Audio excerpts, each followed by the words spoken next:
여러분, 혹시 이런 경험 있으신가요? 아무 잘못도 하지 않았는데 그저 나이가 많다는 이유 하나만으로 누군가에게 함부로 무시당했던 순간 말입니다. 말투는 반말이고 표정에는 존중이라고는 찾아볼 수 없고 심지어는 대놓고 이런 말을 듣는 거죠. 나이 드셨으면 집에나 계세요. 그 말 한마디에 가슴이 쿵 하고 내려앉으면서도 입 밖으로는 아무 말도 못하고 그냥 넘겨야 했던 그 억울함. 저도 그런 일을 겪었습니다. 그것도 단 한 번이 아니라 매일같이요. 하지만 저는 결국 그 청년에게 절대 잊지 못할 방식으로 답을 해줬습니다. 소리 지르지 않고 화를 내지 않고 아주 조용하게요. 오늘은 그 이야기를 들려드리겠습니다. 조금 통쾌하실 수도 있습니다. 제 이름은 박순자입니다. 올해 72. 30년 넘게 부동산 일을 하면서 이 동네 골목 하나하나를 손바닥 보듯 알고 살아왔습니다. 지금은 은퇴했고요. 몇 해 전 50년을 함께 살던 남편을 먼저 보내고 혼자 살게 됐습니다. 지금은 작은 빌라 1층, 방 2칸짜리 아담한 집에서 조용히 지내고 있습니다. 거실 창가에는 제가 직접 키운 제라늄 화분이 줄지어 있고 현관 앞 작은 텃밭에는 상추랑 고추도 조금씩 키웁니다. 아침이면 경차 레일을 몰고 시장에 나가 두부 한 모, 생선 한 토막 사오는 게 제 하루의 낙이었습니다. 크게 가진 건 없지만 부족한 것도 없는 살. 그저 조용히 평화롭게 살고 싶었습니다. 그런데 말이에요. 그 평화가 아주 사소한 일 하나로 완전히 깨져버렸습니다. 작년 봄이었습니다. 옆집에 새로운 세입자가 들어왔습니다. 30대 중반쯤 되어 보이는 남자였는데 이사 오는 날부터 분위기가 심상치 않았습니다. 커다란 SUV를 몰고 와서는 이삿짐 기사들에게 큰 소리를 내고 복도를 자기 집 마당처럼 쓰더군요. 이름은 최준혁.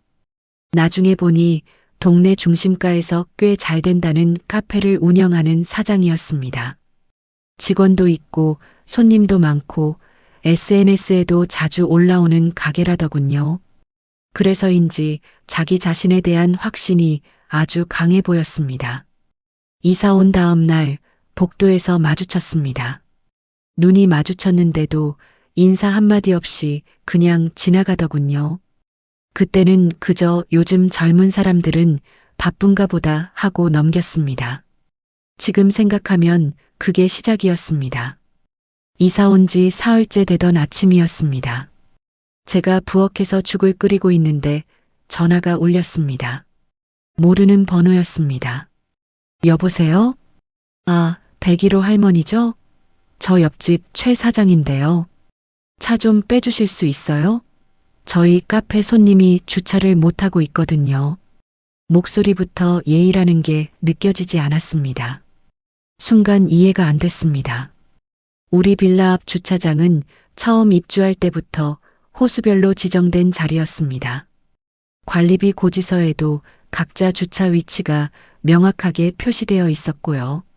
제 차는 분명히 제 자리 안에 정확히 세워져 있었습니다. 그래서 조용히 말했습니다. 제 지정 자리인데요.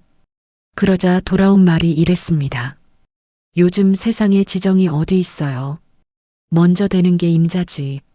잠깐 말을 멈추더니 이어서 이렇게 덧붙였습니다. 할머니 차는 어차피 하루 종일 세워두는 거잖아요. 잠깐만 빼주시면 안 돼요? 그 말투는 부탁이 아니라 이미 당연하다는 식의 요구였습니다. 기분이 좋을 리 없었지만 저는 그냥 참았습니다. 이웃이니까요. 괜히 얼굴 붉히고 싶지 않았습니다. 그래서 아무 말 없이 밖으로 나가 차를 골목 안쪽으로 옮겼습니다. 그게 시작이었습니다. 정말 그게 시작이었어요. 그 다음 날 아침에도 전화가 왔습니다. 그리고 그 다음 날도 또 그 다음 날도요. 할머니, 차 좀 빼요. 거기 세우면 안 된다니까요. 장사 방해하지 말고 협조 좀 해주세요. 처음엔 부탁처럼 들리던 말이 며칠 지나지 않아 명령으로 바뀌었습니다. 말투도 점점 짧아지고 짜증이 섞이기 시작했죠. 어느 날은 아예 전화도 하지 않았습니다. 대신 제 차 앞을 SUV로 막아놓고는 경적을 길게 울리더군요. 집 안까지 울릴 정도로요. 창문을 열고 내려다보니 그 청년이 고개를 들어 저를 보며 손짓을 했습니다.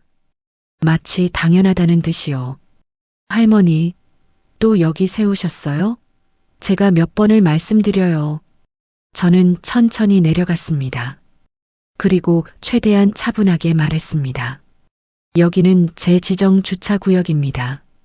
관리비에도 표시돼 있고 입주할 때부터 정해진 자리예요.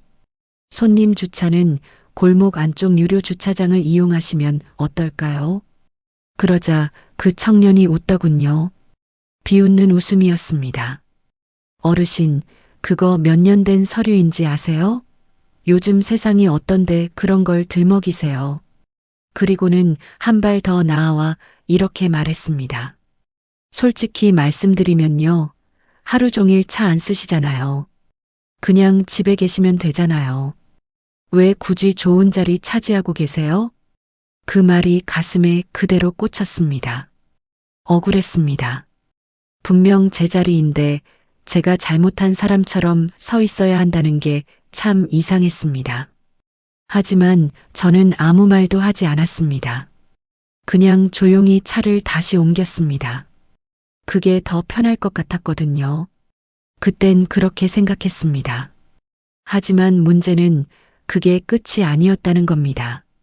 그날 이후로 그 청년은 점점 더 대놓고 행동하기 시작했습니다. 손님들이 보는 앞에서도 거리낌이 없었습니다. 어느 날은 카페 앞에서 큰 소리로 이렇게 말하더군요. 아직도 이런 차 타세요? 요즘 경차 타는 사람 거의 없는데.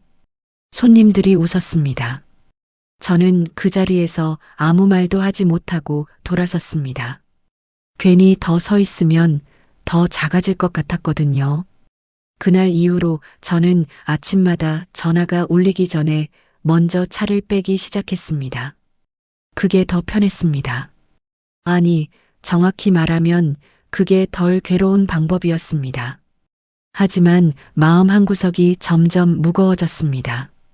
사건은 그로부터 2달쯤 지난 어느 오후에 일어났습니다. 그날도 평소처럼 집에 있다가 바깥에서 쨍그랑 하는 소리가 크게 들렸습니다. 유리 깨지는 소리였습니다. 가슴이 철렁 내려앉았습니다. 문을 열고 나가보니 아니나 다를까 제라늄 화분이 바닥에 산산이 부서져 있었습니다.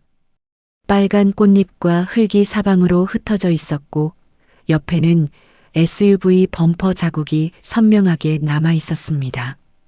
그 화분은 그냥 화분이 아니었습니다. 남편이 살아있을 때 같이 분갈이하면서 키우던 것이었고 매년 봄이면 어김없이 꽃을 피워주던 제게는 추억 같은 존재였습니다.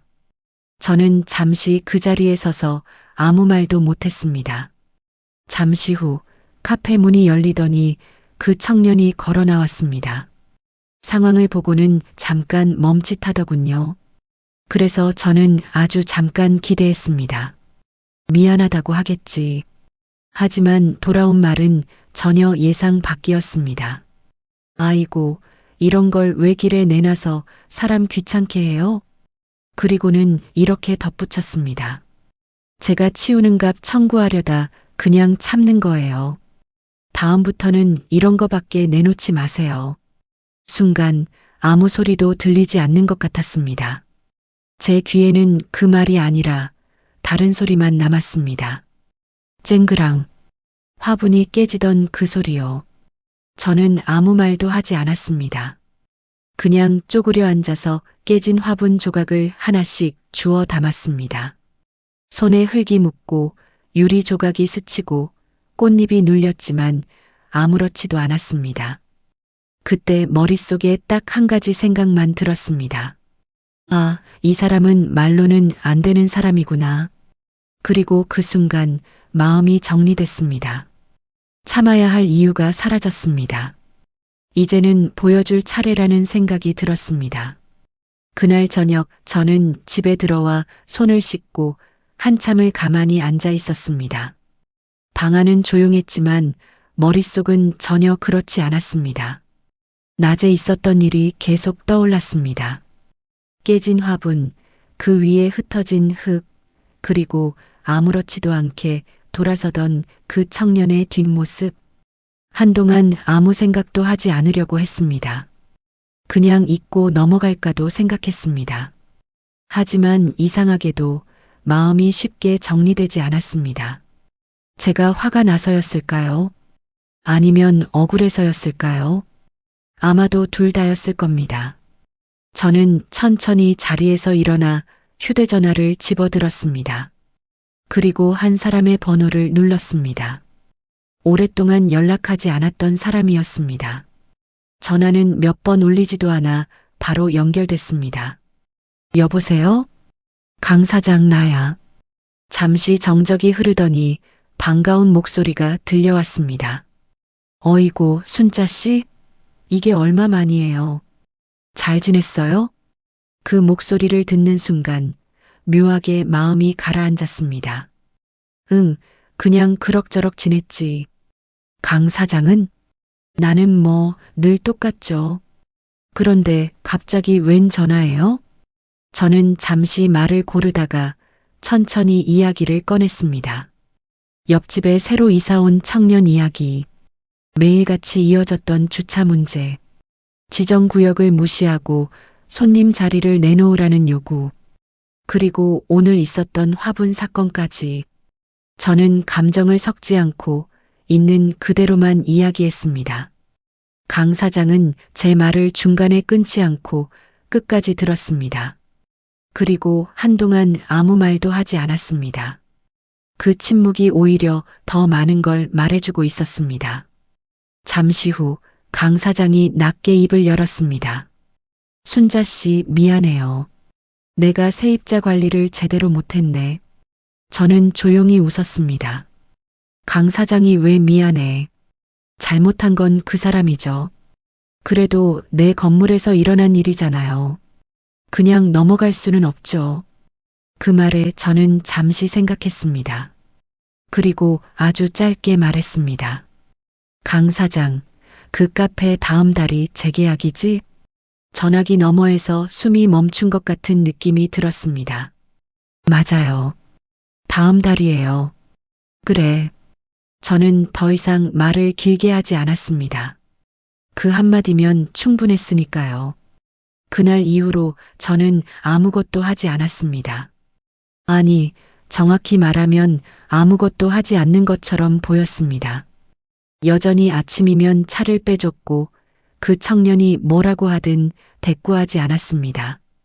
예전처럼 조용히 지냈습니다. 그 청년도 더 이상 저를 신경 쓰지 않는 눈치였습니다. 아마 속으로는 이렇게 생각했겠지요. 이제 말 잘 듣네. 하지만 저는 알고 있었습니다. 지금은 그저 때를 기다리는 중이라는 걸요. 재계약까지는 아직 3주 정도 남아 있었습니다. 그 시간 동안 저는 평소처럼 생활했습니다. 시장도 다니고 집 앞 텃밭도 정리하고 깨진 화분 자리에 새 화분도 하나 사다 놓았습니다. 작은 제라늄이었습니다. 전처럼 크고 화려하진 않았지만 나름대로 단단해 보이는 아이였습니다. 그걸 바라보면서 저는 생각했습니다. 이번엔 쉽게 부서지지 않겠지. 3주는 생각보다 빨리 지나갔습니다. 그리고 결국 그날이 왔습니다. 재계약 날. 그날 아침 저는 평소보다 조금 더 천천히 준비를 했습니다. 옷장을 열고 한참을 바라보다가 한 벌을 꺼냈습니다. 연한 회색 재킷이었습니다. 남편이 살아있을 때 이거 입으면 제일 단정하다고 말해주던 옷이었습니다. 저는 거울 앞에 서서 옷매무새를 다듬었습니다. 그리고 아주 옅게 미소를 지었습니다. 오전 11시쯤 집 앞에 차 한 대가 멈췄습니다. 강 사장이었습니다. 저는 문을 나서면서 한 번 더 집안을 돌아봤습니다. 그리고 천천히 걸음을 옮겼습니다. 카페까지는 걸어서 5분 거리였습니다. 문 앞에 도착했을 때 안쪽에서 웃음소리가 들렸습니다. 여전히 잘 되는 모양이었습니다. 저는 문 손잡이를 잡고 잠시 멈췄습니다. 그리고 아주 짧게 생각했습니다. 이제 끝내자. 문을 밀고 들어갔습니다. 카운터 안에 있던 그 청년이 고개를 들었습니다. 처음엔 강 사장을 보고 환하게 웃더니 그 다음 순간 제 얼굴을 보고 멈췄습니다. 그 표정은 말로 설명하기 어려웠습니다. 놀람과 당황, 그리고 뭔가 알 수 없는 불안이 섞인 얼굴이었습니다. 그 청년의 입에서 짧은 소리가 흘러나왔습니다. 할머니가 여기 왜? 이제 이야기가 시작될 차례였습니다. 그날 저녁 저는 집에 들어와 손을 씻고 한참을 가만히 앉아 있었습니다. 방 안은 조용했지만 머릿속은 전혀 그렇지 않았습니다. 낮에 있었던 일이 계속 떠올랐습니다. 깨진 화분, 흩어진 흙, 그리고 아무렇지도 않게 돌아서던 그 청년의 뒷모습. 한동안 아무 생각도 하지 않으려고 했습니다. 그냥 잊고 넘어갈까도 생각했습니다. 하지만 마음이 쉽게 정리되지 않았습니다. 화가 나서였을까요? 아니면 억울해서였을까요? 아마도 둘 다였을 겁니다. 저는 천천히 자리에서 일어나 휴대전화를 집어들었습니다. 그리고 오랫동안 연락하지 않았던 한 사람의 번호를 눌렀습니다. 전화는 몇 번 울리지도 않아 바로 연결됐습니다. 여보세요? 강 사장 나야. 잠시 정적이 흐른 뒤 반가운 목소리가 들려왔습니다. 어이구, 순자 씨? 이게 얼마만이에요? 잘 지냈어요? 그 목소리를 듣는 순간 묘하게 마음이 가라앉았습니다. 저는 짧게 안부를 나눈 뒤 천천히 이야기를 꺼냈습니다.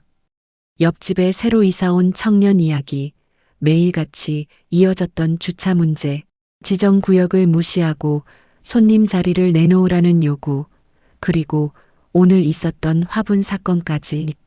저는 감정을 섞지 않고 있는 그대로만 말했습니다. 강 사장은 제 말을 끝까지 듣고도 한동안 아무 말이 없었습니다. 그 침묵이 오히려 더 많은 걸 말해주고 있었습니다. 잠시 후 낮게 입을 열었습니다. 순자 씨 미안해요. 내가 세입자 관리를 제대로 못했네. 저는 조용히 웃었습니다. 강 사장이 왜 미안해?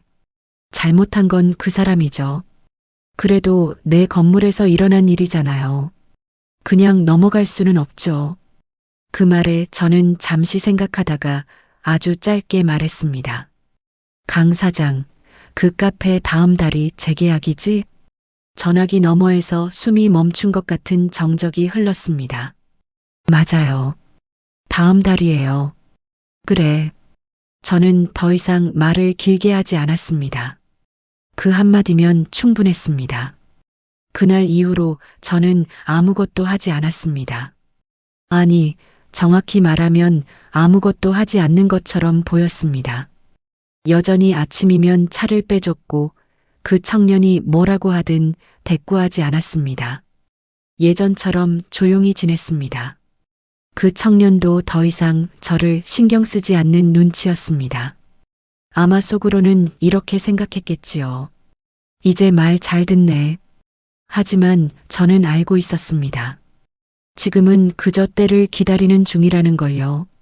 재계약까지는 3주 정도 남아 있었습니다. 그 시간 동안 저는 평소처럼 생활했습니다. 시장도 다니고 텃밭도 정리하고 깨진 화분 자리에 새 화분도 하나 사다 놓았습니다. 작은 제라늄이었습니다. 전처럼 크고 화려하진 않았지만 단단해 보이는 아이였습니다. 그 화분을 바라보며 저는 생각했습니다. 이번엔 쉽게 부서지지 않겠지. 3주는 생각보다 빨리 지나갔습니다. 그리고 결국 그날이 왔습니다. 재계약 날이었습니다. 그날 아침 저는 평소보다 조금 더 천천히 준비를 했습니다. 옷장을 열고 한참을 바라보다가 연한 회색 재킷을 꺼냈습니다. 남편이 생전에 이 옷 입으면 제일 단정하다고 말해주던 옷이었습니다. 거울 앞에 서서 옷매무새를 다듬고 아주 옅게 미소를 지었습니다. 오전 11시쯤 집 앞에 차 한 대가 멈췄습니다. 강 사장이었습니다. 저는 문을 나서면서 집안을 한 번 더 돌아봤습니다. 그리고 천천히 걸음을 옮겼습니다. 카페까지는 걸어서 5분 거리였습니다. 문 앞에 도착하니 안쪽에서 웃음소리가 들렸습니다. 여전히 장사는 잘 되는 모양이었습니다. 저는 문 손잡이를 잡고 잠시 멈췄습니다. 그리고 아주 짧게 생각했습니다. 이제 끝내자. 문을 밀고 들어갔습니다. 카운터 안에 있던 그 청년이 고개를 들었습니다. 처음엔 강 사장을 보고 환하게 웃다가 그 다음 순간 제 얼굴을 보고 그대로 굳어버렸습니다. 그 표정은 놀람과 당황, 그리고 설명하기 어려운 불안이 섞인 얼굴이었습니다. 할머니가 여기 왜? 그 한마디로 모든 공기가 달라졌습니다. 이제 제 차례였습니다. 강 사장이 먼저 자리에 앉으며 입을 열었습니다. 최 사장, 인사해요. 이분이 박순자 씨야. 나한테는 30년직이고 내가 이 자리까지 오는데 가장 큰 도움을 준 분이에요. 그 말이 끝나자마자 그 청년의 얼굴이 눈에 띄게 굳었습니다. 저는 천천히 자리에 앉았습니다. 직원이 가져다 준 커피잔을 두 손으로 감싸 쥔 채 아무 말 없이 그를 바라봤습니다. 먼저 입을 연 건 그 청년이었습니다. 저기 할머니, 아니 박 선생님. 제가 혹시 실례되는 행동을 했다면 진심으로 사과드립니다. 제가 요즘 너무 바빠서. 저는 조용히 말을 끊었습니다. 최 사장님. 그는 움찔하며 저를 바라봤습니다. 지금 말씀하신 실례가 어떤 건지 정확히 알고 계신가요? 그는 잠시 말을 잇지 못했습니다. 저는 차분하게 말을 이어갔습니다.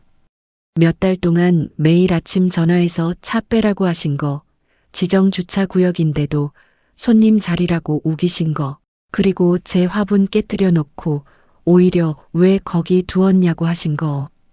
그 중에 어떤 게 실례인지 저는 잘 모르겠네요. 카페 안 공기가 순식간에 무거워졌습니다. 저는 잠시 멈췄다가 다시 입을 열었습니다. 그리고 나이 들었으면 집에나 계시라고 하셨죠. 그 청년의 눈이 크게 흔들렸습니다. 그 말이 며칠 동안 계속 머릿속에 남더군요. 그래서 생각을 좀 해봤습니다. 저는 가방에서 작은 영수증 하나를 꺼내 테이블 위에 내려놓았습니다. 이건 깨진 화분 값입니다. 그리고 잠시 후 또 한마디를 덧붙였습니다. 이번 재계약은 어렵겠습니다. 최 사장님. 그의 얼굴이 순식간에 하얗게 질렸습니다. 저는 기본적인 예의를 지키지 않는 분과는 더 이상 관계를 이어가고 싶지 않습니다. 게다가 주차 문제로 입주민 민원도 이미 여러 차례 들어온 상태고 공용공간 사용도 계속 문제가 있었던 걸로 알고 있습니다. 강 사장이 조용히 서류 봉투를 테이블 위에 올려놓았습니다. 이번 달까지만 정리하시면 됩니다. 그 청년이 자리에서 벌떡 일어났습니다. 잠깐만요. 제발 한 번만 기회를 주세요. 제가 정말 잘못했습니다. 다시는 이런 일 없을 겁니다. 목소리가 떨리고 있었습니다. 눈빛도 달라져 있었습니다. 하지만 이미 늦었다는 걸 저도 알고 그도 알고 있었습니다. 저는 천천히 자리에서 일어났습니다. 최 사장님, 저는 화가 나서 이러는 게 아닙니다. 다만 한 가지는 꼭 기억하셨으면 합니다. 그는 숨도 쉬지 않고 저를 바라봤습니다. 사람은 겉으로 보이는 걸로 판단할 수 있는 존재가 아닙니다. 낡은 경차를 탄다고 해서 가벼운 사람이 아니고 번듯한 가게를 운영한다고 해서 대단한 사람이 되는 것도 아닙니다. 저는 그의 눈을 똑바로 보며 말했습니다. 세상에 함부로 대해도 되는 사람은 없습니다. 그는 아무 말도 하지 못했습니다. 카페를 나와 집으로 돌아오는 길, 발걸음이 이상하게 가벼웠습니다. 속이 시원하다기보다는 오히려 조용해진 느낌이었습니다. 오랫동안 눌려있던 무언가가 제자리로 돌아간 것처럼요. 집 앞에 도착해 문을 열기 전 저는 잠시 현관 앞을 바라봤습니다. 새로 사다 놓은 작은 제라늄이 바람에 살짝 흔들리고 있었습니다. 저는 조용히 그 화분을 내려다보며 말했습니다. 여보, 나 오늘 당신 화분값 제대로 받아왔어. 그리고 살짝 웃었습니다. 문을 열고 들어간 집안은 여전히 조용했고 여전히 평화로웠습니다. 하지만 예전과는 조금 달랐습니다. 이번에는 제가 지켜낸 평화였습니다. 여러분, 우리는 나이가 들면서 많은 것을 잃는다고 생각하기 쉽습니다. 하지만 그 시간만큼 쌓이는 것도 분명히 있습니다. 사람을 보는 눈, 쉽게 흔들리지 않는 마음, 그리고 무엇보다도 스스로를 지킬 수 있는 힘입니다. 무례한 사람 앞에서 고개 숙이지 마세요. 조용히 산다고 해서 약한 건 아닙니다. 때가 되면 말하지 않아도 알게 됩니다. 오늘 제 이야기 함께 해주셔서 감사합니다.